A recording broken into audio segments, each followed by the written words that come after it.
Abonnez-vous et cliquez aussi sur la petite cloche de notification pour ne rien rater de nos prochaines vidéos. N'oubliez pas de partager aussi la vidéo et de la liker. Afrique N24.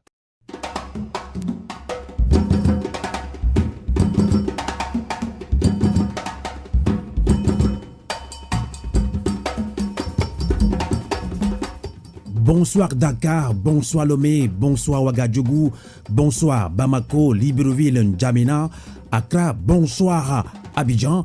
Bienvenue dans votre émission panafricaine Fenêtre sur l'Afrique sur Radio Canal K, sur Radio Avolete. La vague de mobilisation populaire en soutien au Mali a gagné plusieurs pays du monde.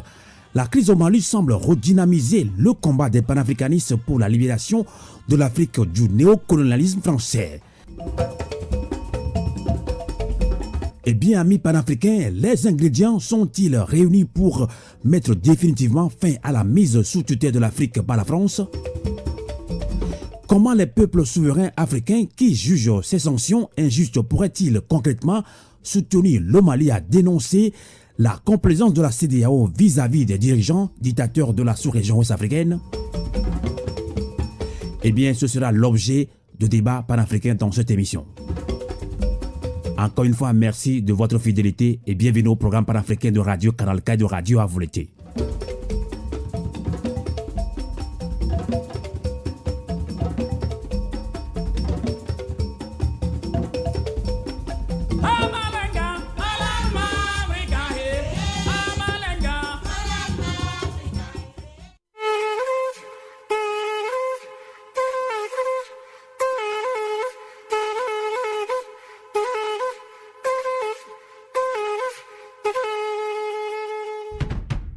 La zone franc et le franc CFA est un système hérité de la colonisation.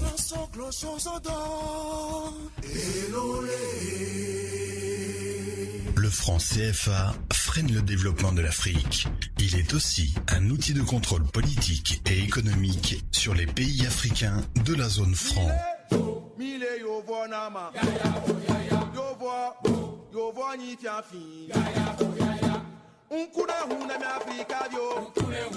Peuple d'Afrique, dirigeants africains de la zone franc CFA, pour la souveraineté de nos États, ensemble, optons pour un retrait massif de la zone franc.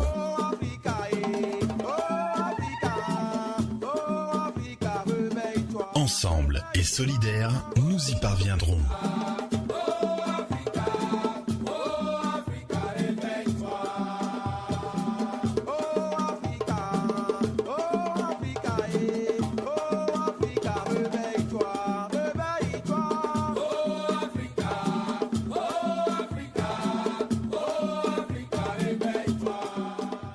Ceci est un message du groupe Fenêtre sur l'Afrique en Suisse et dans le monde.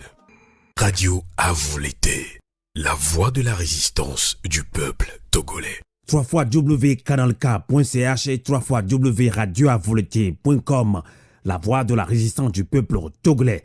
Vague d'indignation et de mobilisation générale dans plusieurs pays africains et dans le monde entier suite aux sanctions de la CEDEAO, Communauté économique des États de l'Afrique de l'Ouest, contre la transition malienne. La CEDEAO perd-elle sa crédibilité?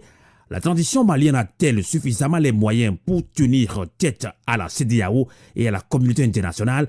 Comment créer la CEDEAO des peuples? Eh bien, nous en parlons avec nos invités panafricains qui sont déjà en ligne avec nous. Et on accueille depuis Dakar au Sénégal, Senghane Senghor. Bonsoir. Oui, bonsoir Amos. Senghane Senghor est chargé des affaires juridiques et de la protection au sein de la RADO, Rencontre africaine pour la défense des droits de l'homme. On accueille depuis Ouagadougou, Burkina Faso, Ismaël Kinda. Bonsoir. Bonsoir Amos. Ismaël Kinda est un des porte-parole du mouvement Balai Citoyen. On accueille ici même de la diaspora africaine, notamment au Canada, Tché Nyamasadi Lorsonelou. Bonsoir. Bonsoir Amos, bonsoir à tous les auditeurs de Canal K et bonsoir à tous les panafricains partout dans le monde et spécialement en Afrique. Et salut à tous les patriotes maliens. Merci beaucoup pour votre disponibilité. Tché Nyamasadi Lorsonelou est togolais, il est président du mouvement pour un Togo nouveau, un des responsables du projet Pyramide. Alors, la toute première question, je voudrais la soumettre à Tché Nyamasadi, puisque vous êtes à l'initiative d'une pétition qui est lancée pour mobiliser les Africains pour soutenir le peuple malien. Justement, les sanctions de la CEDEAO sont dénoncées et condamnées par beaucoup de panafricains, et des manifestations en soutien au peuple malien se sont déroulées même ce samedi dans plusieurs pays d'Afrique et dans le monde. Alors, mais Tché Nyamasadi, comme je l'ai dit, vous avez également lancé une autre forme de mobilisation qui est la pétition qui est déjà mise en ligne. Et vous avez associé quand même des panafricains comme Balai Citoyen, RADO, rencontre africaine pour la défense des droits de l'homme et d'autres mouvements également panafricains. Alors justement, dites-nous brièvement le contenu de cette initiative, de cette pétition Tché Nyamasadi Lossonelou. Merci Amos, merci à Radio Canal K pour l'opportunité que vous nous donnez de parler de cette initiative panafricaine. En effet, nous avons été tous surpris par les sanctions injustes, les sanctions injustifiées, complètement burlesques des chefs d'État de la CEDEAO contre le peuple malien. Et la CEDEAO, à l'initiative, c'est la communauté des peuples et non un syndicat des chefs d'État. Et donc, pour nous, ce n'était pas acceptable qu'on puisse asphyxier, c'est ça l'objectif de ces sanctions, le peuple malien. C'est pourquoi nous avons décidé d'opposer à la décision injustifiée, complètement téléguidée par je dirais, des relents impérialistes et complètement contre les intérêts des Africains. Eh bien, les peuples des États africains, et spécialement de la CEDEAO, et donc nous avons voulu donner une réaction des peuples de la CEDEAO. Et donc, cette initiative de pétition a été lancée. Et l'idée, c'est de recueillir suffisamment de signatures pour démontrer que la démocratie, c'est les peuples qui la font, et que ce n'est pas un groupe de chefs d'État ou un syndicat de chefs d'État qui doivent imposer leur volonté ou la volonté des impérialistes au peuple africain. Et donc, nous avons lancé cette initiative pour recueillir suffisamment de signatures, car le nombre fait notre force. Et avec ces signatures, nous pensons justement mobiliser les organisations internationales, notamment l'Union africaine, l'Union européenne et même le Conseil de sécurité des Nations unies, pour leur dire que les peuples africains sont en désaccord profond avec ces sanctions et que, in fine, on voudrait que cette initiative aboutisse à un sommet alternatif de la CEDEAO des peuples et que nous puissions justement avoir ce forum, ce cadre d'expression de la volonté des peuples africains. Nous estimons que ce qui se joue aujourd'hui, c'est aussi la liberté, la souveraineté des peuples africains, et nous ne sommes plus en 1884 où on déciderait de l'avenir des Africains sans les Africains. Aujourd'hui, nous disons non, et ensemble avec le Mali, eh ben, c'est un vrai courant de fond qui se produit et qui donne des signes, je dirais, de révolution, mais en même temps de prise en charge de la destinée des Africains dans leur propre main. On va relancer depuis Ouagadougou au Burkina Faso. Ismaël Kinda, je l'ai dit, il est un des porte-parole du mouvement Balai Citoyen. Balai Citoyen, beaucoup d'Africains, surtout de l'Afrique de l'Ouest, connaissent bien la force de frappe de Balai Citoyen. Vous avez mobilisé beaucoup de Burkinabés qui vous avez chassé, entre guillemets, Blaise Compaoré. C'était en 2014-2015. Alors, à l'initiative de cette pétition, rapidement, vous indignez également contre ces sanctions de la CEDEAO. Et on l'a dit, vague d'indignation, de mobilisation générale des Africains surtout. Alors, comment est-ce que vous avez réagi sur ces sanctions de la CEDEAO et vous avez dit oui tout de suite à la pétition lancée par le Togolais, ou bien les Togolais, à travers cette initiative de Tché Nyamasadi Lossonelou, Ismaël Kinda? Oui, nous avons dit oui sans hésiter parce que la situation est suffisamment grave. Je peux même dire qu'il faudra que nous considérions que c'est même le combat du siècle Au-delà du cas malien, c'est tous les cas, c'est tous les pays africains, c'est tous les pays d'Afrique francophone. Vous savez, il y a quand même une différence entre l'Afrique francophone et l'Afrique anglophone. Les pays anglophones sont relativement plus indépendants que les pays francophones. Nous, en ce qui nous concerne, nous n'avons pas été surpris par ces sanctions prises par la CEDEAO. On les voyait venir et on se reproche le fait de n'avoir pas anticipé. Et pour le moment, avec toutes les organisations de la société civile du continent, on tente des pétitions, on tente des actions, des mobilisations, c'est bien. Mais je pense que dans les jours à venir, il faudra penser action concrète. Qu'est-ce que j'appelle action concrète? Et je pense qu'il faut identifier les besoins concrets des Mali. On va en parler dans cette émission également. Voilà. Donc nous ne sommes pas surpris. On sait que la France est derrière tout ça. Et je pense que dans l'avenir, il nous faut de la prévention, une attitude préventive, des actions préventives.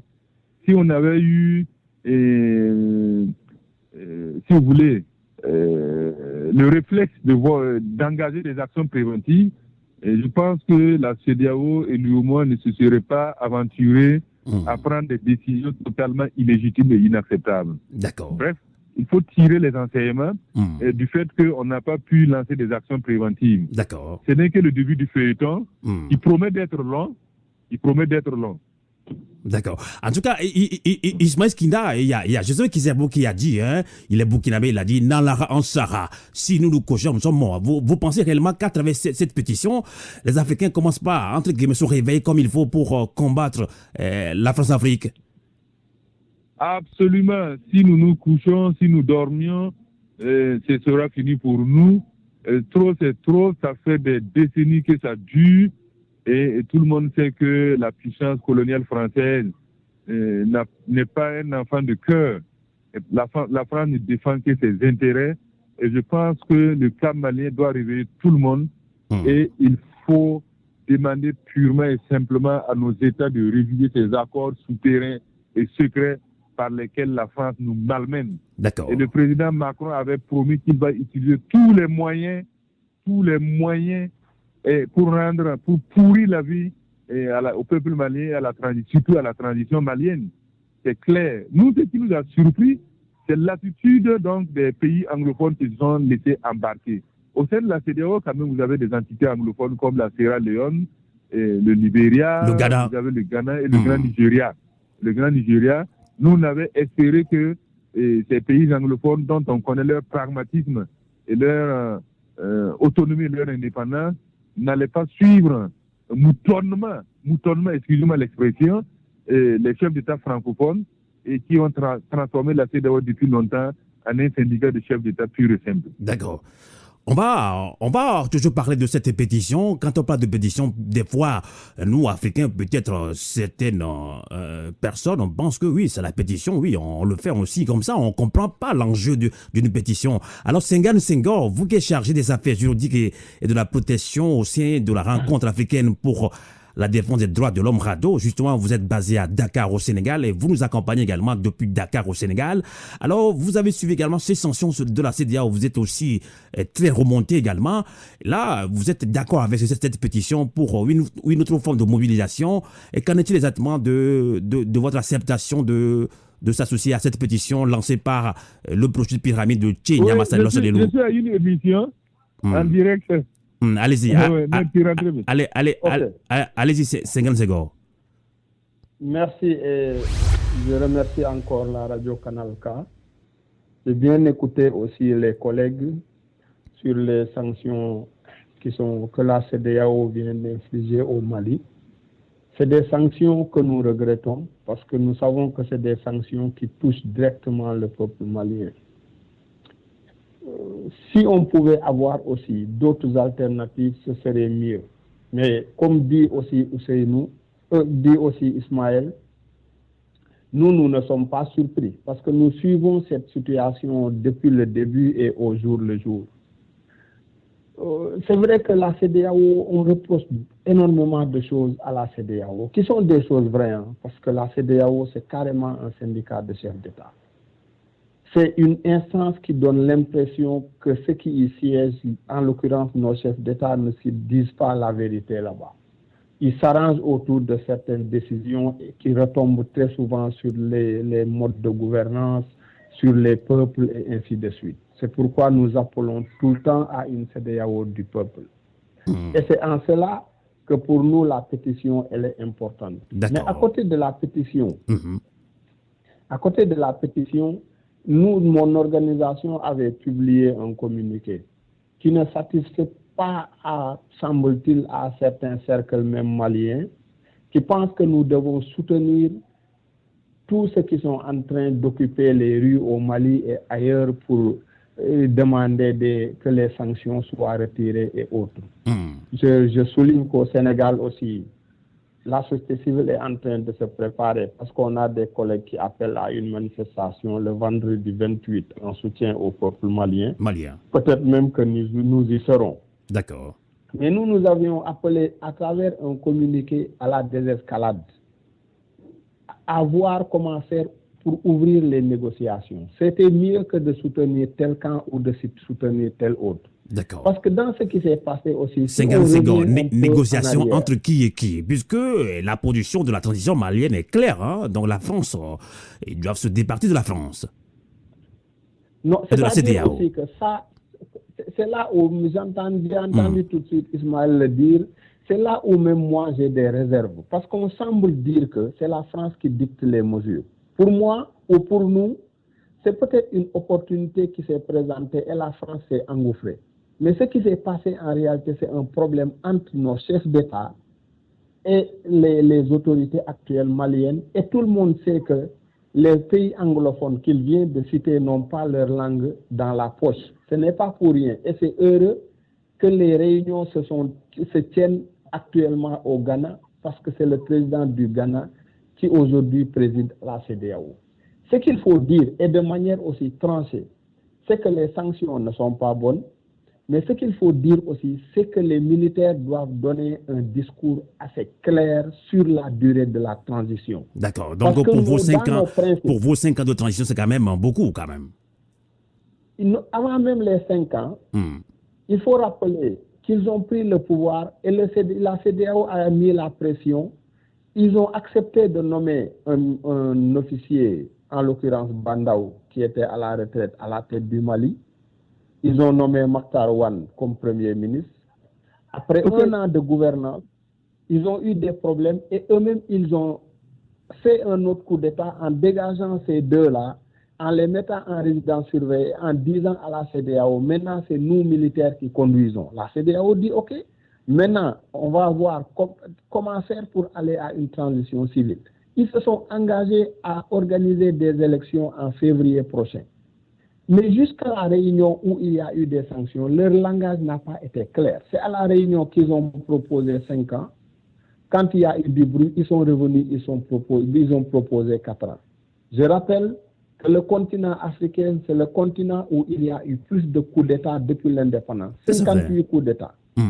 Et nous-mêmes, la RADDHO, depuis 1990, travaille à la disparition de ces coups d'État. Et il faut dire qu'avec le protocole de 2001 qui avait été ici adopté à Dakar par les chefs d'État de la CEDEAO, on avait connu un net recul des coups d'État. Ça fait longtemps qu'on n'a pas eu de coups d'État. Et les coups d'État reviennent en force parce qu'il y a eu un coup d'État. Il y a eu un coup d'État au Mali, un autre coup d'État en Guinée. Et la situation de la Guinée est très similaire à la situation du Mali. Si le Mali se complique, le gars de la Guinée ne va pas partir. Il y a des gens qui bougent du côté du Burkina et dans d'autres pays. Si les coups d'État reviennent, ça va être un recul de 20 à 30 ans pour nous et on va recommencer à zéro. Parce qu'un coup d'État ne fait pas avancer un État. Donc vous êtes un peu méfiant quand même. Hein? Même si vous soutenez la transition malienne, vous êtes un peu méfiant. Pas peu, c'est très méfiant. Parce que les militaires maliens nous ont prouvé, avec les rassemblements de vendredi passé, qu'ils sont dans le populisme. Parce que s'ils demandent à la population de descendre en masse, on ne sait même pas dans le fond comment ils ont fait pour amener certaines populations dans la rue, parce qu'on sait qu'il y aura forcément des contraintes, on va apeurer. Certains En tout cas, 50 secondes, Je rappelle- ça fait des moments, ça fait quand même des mois ou bien des années, oui, quand je dis des années, c'est quand même en dit trop. Il y a environ une année déjà, il y a un mouvement anti-France-Afrique qui s'installe dans la sous-région ouest-africaine quand même au Sénégal. Hein. Les Africains sont fatigués. Oui, le mouvement anti-français, nous le soutenons, nous sommes d'accord que la France doit se désengager. Ça, on est d'accord à 100%. Mais maintenant, qu'est-ce qui se passe? Je ne peux pas reprocher à la France de défendre ses intérêts. C'est nous-mêmes qui ne défendons pas nos intérêts. Maintenant, vouloir tout mettre sur le dos de la France, je ne suis pas d'accord. Regardons nos responsabilités. Et je rappelle un fait important qui s'est passé il y a 3 jours. Il y a un économiste malien, Etienne Fakaba Sissoko, qui est intervenu dans plusieurs médias pour analyser un peu l'impact que ces sanctions de la CEDEAO peuvent avoir sur l'économie malienne. Mais les militaires l'ont fait arrêter. Et aujourd'hui, on a mis tellement de charges sur lui qu'on lui reproche d'avoir de faux diplômes. Juste pour le maintenir, et presque on n'a pas de nouvelles sur lui. Ça montre que les Maliens ils sont dans une pente dangereuse. Parce que s'ils aident les militaires à s'implanter, il paraît qu'ils sont en train d'occuper tous les postes dans l'administration, jusqu'au poste sur la sécurité sociale. Ils vont eux-mêmes appeler les peuples africains et la CEDEAO en leur disant « Venez nous aider ». Mais s'ils le font dans l'intérêt supérieur de la nation malienne, c'est pour ça que le peuple malien les soutient. Non. C'est-à-dire que c'est là aussi un grand problème. C'est-à-dire qu'il y a un problème de fond. Ce n'est même pas un problème de forme. D'accord. Les militaires aujourd'hui, ils ont une légalité qui n'est pas complète et ils n'ont pas de légitimité. Parce que les militaires, leur pouvoir ne vient pas d'une élection. Ils disent à la CEDEAO, nous voulons mener les réformes avant de passer le pouvoir. Et maintenant, si ceux qui vont venir après des élections, légalement et légitimement, veulent faire des réformes, mais ils vont encore faire un coup d'État parce qu'ils vont s'opposer. D'accord. On a compris un peu. D'accord. Likez la vidéo si ce n'est pas déjà fait. Laissez aussi votre point de vue en commentaire.